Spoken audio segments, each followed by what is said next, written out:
मेरा मतलब है कि जब भी कोई व्यक्ति हमारे घर में आता है या हमारे ऑफिस में आता है या हमारे व्यापारिक संस्थान में आता है, हम उसे जो है पानी परोस करके गिलास में देते हैं।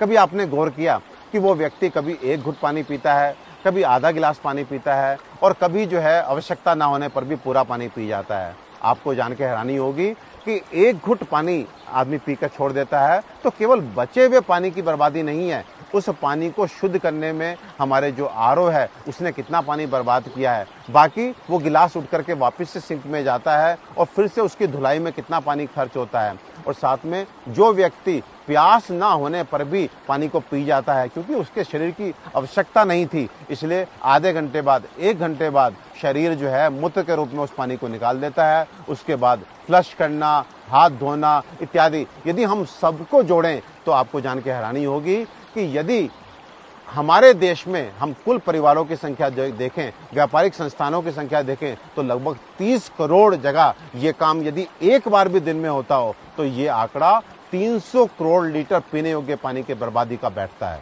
तो भाइयों, मैं आपसे कहना चाहता हूं कि आप मेहमान नवाजी का तरीका बदलें, यानी कि जिस तरह आप किसी को खाने पे बुलाते हैं और डाइनिंग टेबल पे आप सब्जी का, दाल का, सलाद का आप बाउल रख के उसके सामने खाली प्लेट रख करके जो है उसको स्वतंत्र छोड़ते हैं कि वो अपनी इच्छा के अनुसार जो है कितनी मात्रा में खाना है, कौन सी चीज खानी, आप स्वतंत्र छोड़ते हैं। और आपसे एक बात पूछता हूँ, यदि वो व्यक्ति जो है आधी कटोरी सब्जी, आधी कटोरी दाल और थोड़ी सी रोटी अपनी प्लेट में छोड़ करके उड़ जाता है तो आपको कितना बुरा लगता है? केवल इसलिए कि थोड़ी मेहनत आपकी लगी है, थोड़ा पैसा आपका लगा है। लेकिन पानी को लेकर के लिए मैं आपका ध्यान दिलाना चाहता हूं, जब कोई व्यक्ति एक घुट पानी पी करके बाकी पानी को छोड़ करके टेबल से उड़ जाता है तो ना उसको बुरा लगता है ना आपको बुरा लगता है। मुझे लगता है कहीं ना कहीं हम पानी के लिए पे नहीं कर रहे हैं, आज हम पानी के लिए तरस नहीं रहे हैं, तो इसलिए पानी की बर्बादी हमें दुख नहीं दे रही है। लेकिन सचेत करना चाहता हूं कि वो दिन दूर नहीं जब बूंद बूंद पानी के लिए हम लोग तरसेंगे। तो अतिथि सत्कार यानी कि मेहमान नवाजी का तरीका बदलें,